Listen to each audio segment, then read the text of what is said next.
your friend, your everyday friend, and traveling coach. Ayan. So, traveling coach kasi being our HR practitioner, we do training and we're back into training. Training tayo tomorrow. Preparing for training tomorrow.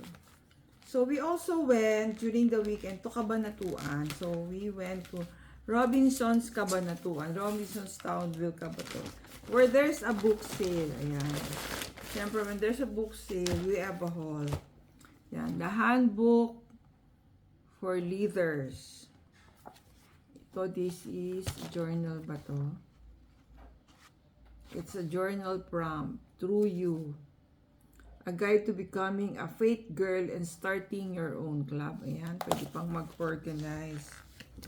This is Guide to Knowing God. Ayan, so yan, marami siyang yan, no?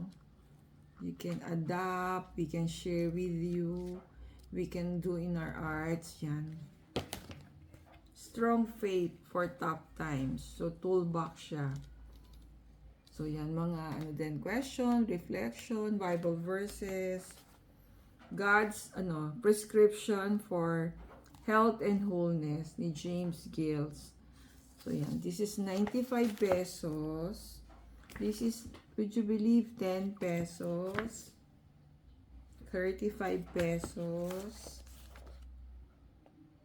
95 pesos, 25 pesos. Ayan, very affordable lang po ang books natin. Hindi tayo splurge, no?